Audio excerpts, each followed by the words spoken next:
എന്നിട്ട് വന്ന് മുറിച്ചോണ്ട് പോകും. അതിന്റെ വില കണക്കാക്കി 70% തുക സ്ഥലത്തിന്റെ ഉടമസ്ഥന് കൊടുക്കും.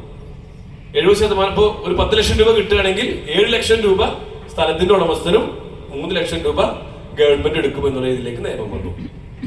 വീണ്ടും നിയമങ്ങൾ ഒരുപാട് മാറ്റങ്ങൾ വന്ന് ഇപ്പൊ നിലവിലുള്ള നിയമം അനുസരിച്ച് ആർക്ക് വേണമെങ്കിലും ചന്ദനം നടാം, കൃഷി ചെയ്യാം, വളർത്താം, പരിപാലിക്കാം,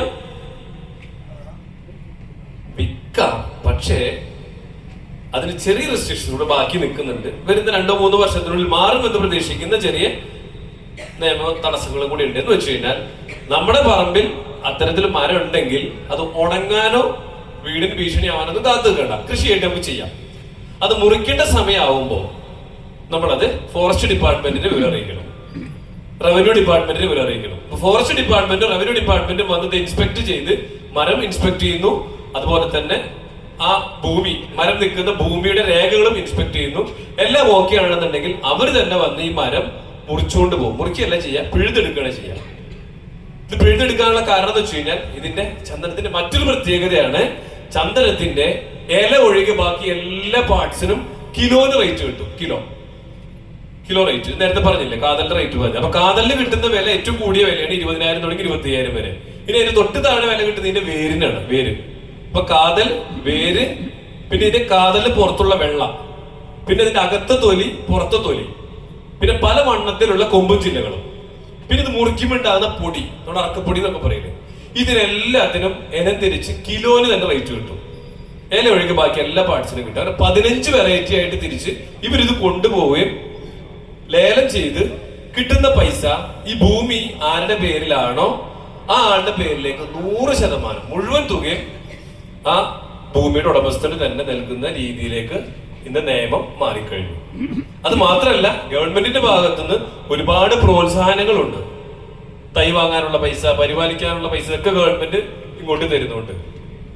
അത് മാത്രമല്ല, കഴിഞ്ഞ ബജറ്റില് 2024 ബജറ്റില് പുതിയൊരു പ്രപ്പോസലും കൂടെ ധനമന്ത്രി അവതരിപ്പിച്ചിട്ടുണ്ടായിരുന്നു. അതായത് ആരുടെയെങ്കിലും പറമ്പില് ഇത്തരത്തിൽ അവർ കൃഷി ചെയ്തതോ അല്ലാത്തതോ ആയിട്ടുള്ള ചന്ദനമരമുണ്ടെങ്കിൽ ആ മരം മുറിക്കുന്നതിന് മുമ്പ്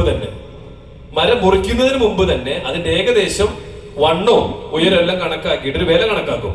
ആ കണക്കാക്കുന്ന വില മുറിക്കുന്നതിന് മുമ്പ് തന്നെ പകുതി പൈസ, ഉദാഹരണം 25 ലക്ഷം രൂപ കിട്ടുന്ന ഒരു മരം ആണെന്നുണ്ടെങ്കിൽ അതിന്റെ പകുതി 12.5 ലക്ഷം രൂപ മുറിക്കുന്നതിന് മുമ്പ് തന്നെ ആ മരത്തിന്റെ ഉടമസ്ഥൻ, ഭൂമിയുടെ ഉടമസ്ഥന് കൊടുക്കുക എന്നുള്ള ഒരു പ്രപ്പോസലും കൂടെ പോയിട്ടുണ്ട്.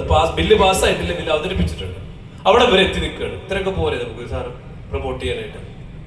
അപ്പൊ അവിടെ വരെ നമുക്ക് എത്തി നിൽക്കുന്നത്. അപ്പൊ ഇതൊക്കെ ചന്ദനത്തിന്റെ പ്രത്യേകതകൾ. ഈ ചന്ദനത്തിന്റെ മറ്റൊരു പ്രത്യേകതയാണ്, ഈ ചന്ദനം സാധാരണ രീതിയിൽ ഇപ്പൊ ഇവിടെ ഇടുക്കി, പത്തനംതിട്ട, വയനാട് ഭാഗത്തുള്ള ഒരുപാട് പേരോട് ഇരിക്കുന്നുണ്ട്, എനിക്കറിയാം. അവിടെയുള്ള കാർന്നന്മാരോട്, പഴയ ആൾക്കാരോട് പറഞ്ഞു കഴിഞ്ഞാൽ അവര് പറയും, ചന്ദനം മുറിക്കണം എന്നുണ്ടെങ്കിൽ ഒരു 30-40 വർഷം കഴിയണ്ടേ, ഇത്രയും കാലൊക്കെ ആരാ ജീവിച്ചിരിക്കാന്നൊക്കെ ചോദിക്കും. അവര് പറഞ്ഞത് സത്യം, കറക്റ്റാണ്. അത് പറയുന്നതിൽ തെറ്റൊന്നുമില്ല.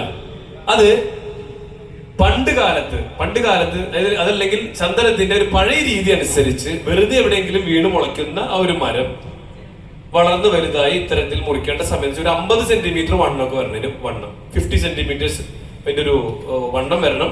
അതുപോലെ തന്നെ ഒരു 20 അടിയോളം ഹൈറ്റ് ഒക്കെ വരുമ്പോഴേ മരം മുറിക്കേണ്ട ഒരു സമയമാണ്. അത്ര ആവണമെന്നുണ്ടെങ്കിൽ 30-40 വർഷം എടുക്കുമായിരുന്നു സാധാരണ രീതിയിൽ വളരുന്നൊരു മരം. അപ്പോഴാണ് ഗവൺമെന്റിന്റെ ശ്രദ്ധയില് ചന്ദനത്തെ കുറിച്ചുള്ള ഡിമാൻഡിനെ കുറിച്ചുള്ള കാര്യങ്ങളൊക്കെ ശ്രദ്ധയിൽപ്പെട്ടത്.